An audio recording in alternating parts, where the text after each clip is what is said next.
जय हिंद साथियों, मैं आपका दोस्त सागर राजपूत आप सभी का हार्दिक स्वागत करता हूं।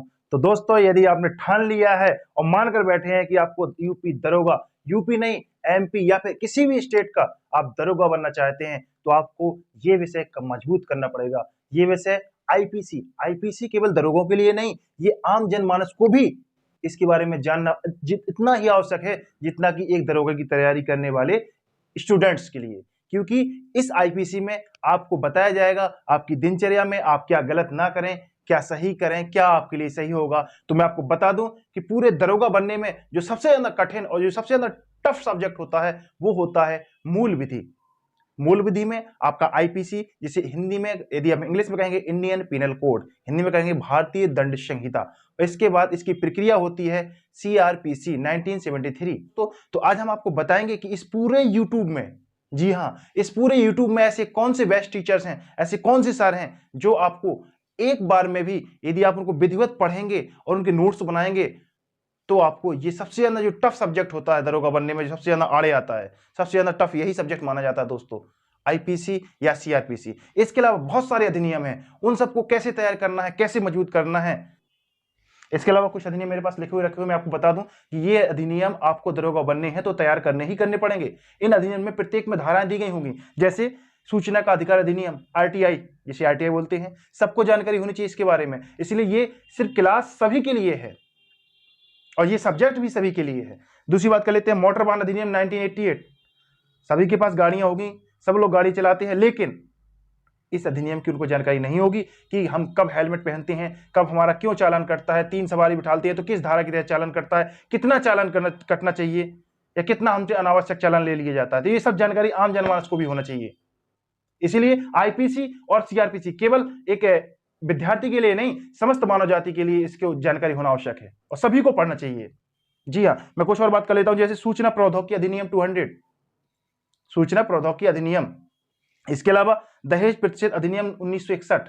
दहेज के बारे में प्रत्येक माता बहनों को पता होना चाहिए कि दहेज उत्पीड़न होने पर या दहेज प्रतिषेध अधिनियम में कौन सी धारा में कौन कौन से क्या क्या दिया गया है। इसके अलावा घरेलू हिंसा से महिलाओं का संरक्षण 2005, राष्ट्रीय सुरक्षा अधिनियम 1980 जिसे हम राष्ट्रीय का कहते हैं, पर्यावरण संरक्षण अधिनियम 1986, वन्य जीव संरक्षण अधिनियम 1972, भ्रष्टाचार निवारक अधिनियम 1988, बाल विवाह प्रतिषेध अधिनियम 2006, लैंगिक अपराधों से बालकों का संरक्षण अधिनियम 2012, एससी एसटी अत्याचार निवारण अधिनियम 1989, मानव अधिकार संरक्षण अधिनियम 1993, आयकर अधिनियम 1961, स्त्री अशिष्ट अपरूपा 1986, आंतरिक सुरक्षा अधिनियम जिसे कहते हैं मीशा 1971, गैर कानूनी गतिविधि निवारक अधिनियम जिसे कहते हैं यूएपीए 1967, राष्ट्रीय सुरक्षा अधिनियम जिसे कहते हैं एनएसए।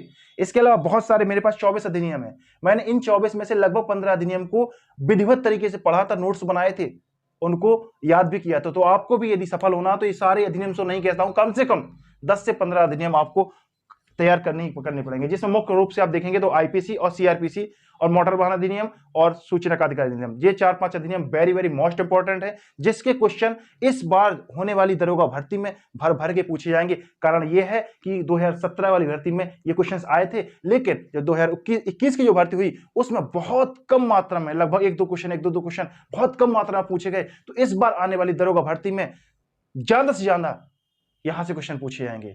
तो दोस्तों, मैं आपको बताता हूं कि आपको पूरे यूट्यूब में आईपीसी किंग या सीआरपीसी किंग कौन है, तो वो है हमारे लिए और आपके लिए भी। यदि आप पढ़ेंगे तो विवेक सर, एग्जामपुर के जो विवेक सर हैं, उनसे आप आईपीसी पढ़ेंगे, एक बार में आप आईपीसी पढ़ेंगे, उसके नोट डाउन करेंगे या सीआरपीसी पढ़ेंगे, उन्होंने जिस तरीके से आपको विस्तार से पढ़ाया है, क्योंकि ये शॉर्ट सब्जेक्ट नहीं है, वन लाइनर आप याद नहीं कर सकते दोस्त, करेंगे तो आपको भूल जाएगा। आपको विधिवत लिख करके और समझ समझ के याद करना पड़ेगा। इसमें विवेक सर आपका संपूर्ण योगदान देंगे। जब आप इसको एक बार पढ़ लेंगे, आप चाहेंगे कि आप कुछ और हमको हटके चाहिएगा, तो इसके बाद दूसरे सर आएंगे आपके स्टडी 91 के नितिन सर। नितिन सर ने भी कुछ अधिनियम बताए हैं, कुछ ही बताए हैं, ज्यादा अधिनियम नहीं बताए हैं, तो उनके पढ़ाने का तरीका, समझाने का तरीका भी कुछ अच्छा है, तो आप उनसे भी पढ़ सकते हैं, उनकी प्ले लिस्ट में भी दे दूंगा। इसके बाद तीसरे नंबर पर एक सर हैं लखनऊ के डॉक्टर रमेश शुक्ला जी, वो भी अधिनियम को विस्तार से पढ़ाते हैं। जब इन 2 सरों से आप पढ़ लेंगे अधिनियम को,